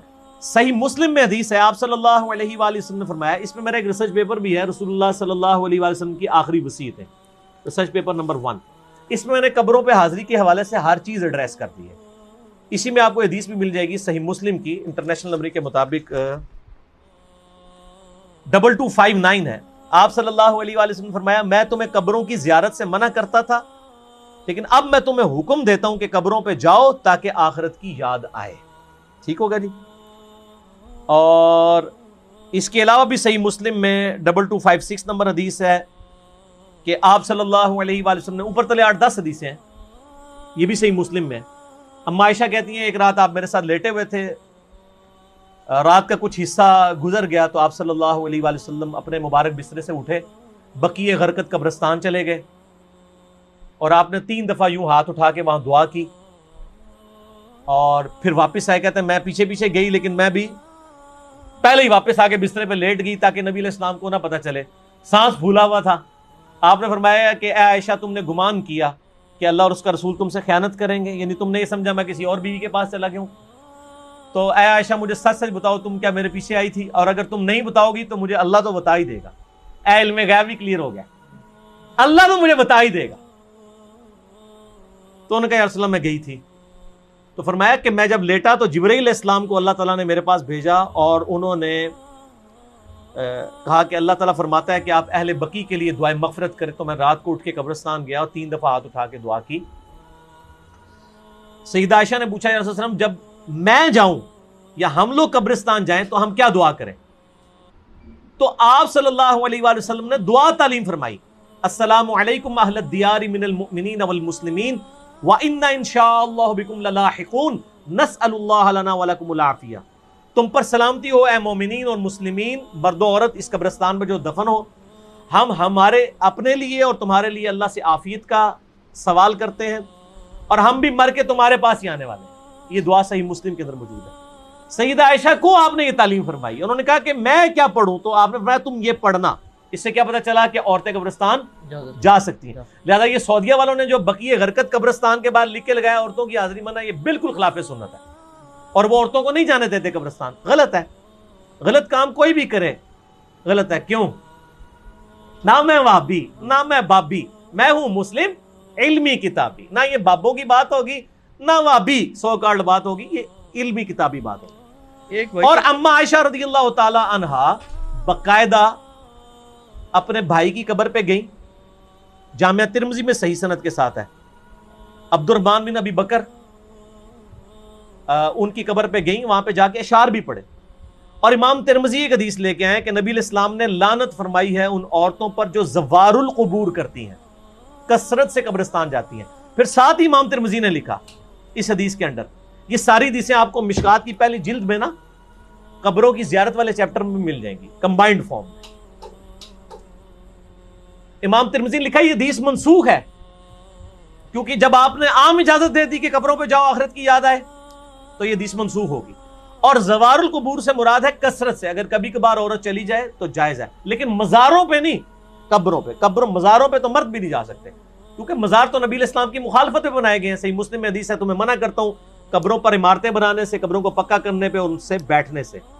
یہ صحیح مسلم کے اندر حدیث موجود ہے انٹرنیشنل نمبر کے مطابق 2245۔ باقی آپ میرا قبریں، مزارات، گنبد خضرا یہ لکھیں یوٹیوب پہ، میرے کلپ کئی ایک کلپ کھل جائیں گے، ماشاءاللہ لاکھوں لوگوں نے وہ کلپ دیکھے ہیں، گنبد خضرا والا کلپ، یہ ساری چیزیں۔ تو عورتیں قبرستان جا سکتی ہیں، اور قبرستان پہ آپ ہاتھ اٹھا کے دعا بھی کر سکتے ہیں۔ آپ قبر والے سے نہیں مانگ رہے، اللہ سے مانگ رہے ہیں، قبلہ رخ ہو کے ہاتھ اٹھائیں۔ نبی علیہ السلام نے مسلم شریف میں 10 حدیث ہیں، ہاتھ اٹھا کے دعا کی، اللہ سے کی، اس کے بعد چہرے پہ ہاتھ بھی پھیرے۔ المستدرک الحاکم میں صحیح سند کے ساتھ ہے، تمہارا رب حیا فرماتا ہے اس شخص سے جو ہاتھ اٹھا کے دعا کرے کہ اسے محروم لٹائے۔ یہ ابو داؤد میں بھی ہے، وہ روایت کمزور ہے، مستدرک کی روایت صحیح ہے کہ اور نماز کے بعد بھی آپ اپنی انڈیویجول دعا ہاتھ اٹھا کے کریں، یہ افضل ہے۔ اس کے بعد چہرے پہ ہاتھ پھیرنا بھی نہ صرف سنت ہے بلکہ اجماع امت ہے. یہ تو سعودیہ کے چند مولویوں نے یہ کام شروع کیے ہیں اور وہ کہتے ہیں کہ جناب چہرے پہ ہاتھ پھیرنا ثابت نہیں ہے. ابو داؤد میں ضعیف روایت ہے کہ نبی اسلام پھیرتے تھے, لیکن امام بخاری کی کتاب ہے الادب المفرد, اس میں انٹرنیشنل نمبر کے مطابق 609 نمبر اثر ہے کہ عبداللہ ابن زبیر اور عبداللہ بن عمر رضی اللہ تعالی عنہما یہ دونوں دعا کے بعد اپنے چہرے پر ہاتھ پھیرا کرتے تھے, اور عملی تواتر ہے, پوری امت پھیرتی ہے. یہ تو حدیث سے بڑی دلیل ہے. جب ساری امت یہ کام کر رہی ہوگی تو حدیث سے تو دلیل کی ضرورت ہی نہیں ہے, کوئی اختلاف نہیں ہے. یہ سعودی والوں نے خام خواہ ایک اختلاف کھڑا کر دیا ہے, لیکن پاکستان میں جو اہل حدیث ہیں انہوں نے جو نماز نبوی چھاپی ہے دارالاسلام والوں نے, انہوں نے یہی روایت لکھی 609 الادب المفرد کی, اور کہا ہے کہ بالکل یہ صحیح ہے, سنت ہے, چہرے پہ ہاتھ پھیر سکتے ہیں. بلکہ میں آپ کو شغل کی بات بتاؤں, سعودیہ سے کوئی چند سال پہلے کی بات ہے, ایک بھائی نے مجھے کہا ہمارے ایک شیخ ہیں یہاں پہ سعودیہ میں, مدینہ یونیورسٹی, ام القریٰ یونیورسٹی, مکہ میں بھی ہمارے اسٹوڈنٹس ویڈیوز کے اعتبار سے جو ہیں وہ سنتے ہیں. تو انہوں نے کہا کہ مجھے وہ حدیث بھیجے, میں نے عربی ورڈنگ اس کی بھیجی. شیخ زبیر صاحب نے مشکات کی دوسری جلد میں دعا والے چیپٹر کے جو حدیث ہے نا ابو داؤد والی کہ نبی الاسلام چہرے پہ ہاتھ پھیرتے تھے, اس کے نیچے لکھا ضعیف ہے, لیکن ساتھ ہی فٹ نوٹ پہ لکھا صحیح سند ہے عبداللہ بن عمر اور عبداللہ بن زبیر سے کہ وہ چہرے پہ ہاتھ پھیرتے تھے, اور وہ روایت بالکل صحیح ہے اور بخاری کی صحت کے اوپر صحیح ہے. تو جب ان کو حدیث بتائی انہوں نے کہا نہیں یہ تو ضعیف ہے, اس میں فلاں راوی ضعیف ہے. میں نے مکتبۃ الشاملہ میں اس راوی سے صحیح بخاری میں 12 روایتیں نکالی اسی سند کے اوپر, اور اس کو کہا کہ یہ اس کو پرنٹ نکال کے دے مولوی کو. اس کو کہا بخاری کی بھی 12 حدیثیں ضعیف ثابت کا ہے, اسی سند پہ الادب المفرد پہ ہے چہرے پہ ہاتھ پھیرنے والی. تو مولوی تو پتہ ہے تو ضدی ہوتا ہے, منیا نہیں لیکن ٹھپیا گیا لال رومال والا, خاموش ہو گیا, کہنا ہے کون اتھو کٹ کے بھیجتا ہے. ایک بندہ ہے تھے اللہ نے چھڑیا ہے جو نہ وہابی ہے نہ بابی ہے, نہ میں وہابی نہ میں بابی, میں ہوں مسلم علمی کتابی. علمی کتابی. اگلا سوال تو اس میں کور ہو گیا جی, کور ہو گیا. چلیں یہ کرامت ہوگی. علی بھائی آپ الحمدللہ آپ ہمیشہ آیات اور حدیث کے ریفرنسز دیتے ہیں, مگر کبھی کبھی ان کے انٹرنیشنل نمبر نہیں بتاتے. برائے مہربانی آپ لوڈنگ سے پہلے ویڈیو میں ہی ایڈ کر دیا کریں تو آسانی ہوگی, یا کوئی بک بتا دیا کریں. بک تو میں ہمیشہ بتاتا ہوں کہ یہ آج تک میں نے کبھی حدیث کی کتاب کے نام کے بغیر نہیں بتائی. ایک بک ہے تو یہ مشکات شریف, آپ 3 جلدوں میں ڈاؤن لوڈ کر لیں ahlsunnatpak.com سے. یہ انسائکلوپیڈیا آف حدیث ہے, بخاری, مسلم, ابو داؤد, ترمذی, نسائی, ابن ماجہ اور کئی 13 کے قریب کتابوں کے یہ نوٹس ہیں. یہ آپ ڈاؤن لوڈ کریں, 18 MB کی 3 فائلیں آپ کو فری ڈاؤن لوڈ کر لیں ahlsunnatpak.com سے. انٹلیکچوئل ترتیب کے ساتھ آپ کو اس میں حدیثیں مل جائیں گی. ٹھیک ہوگا جی.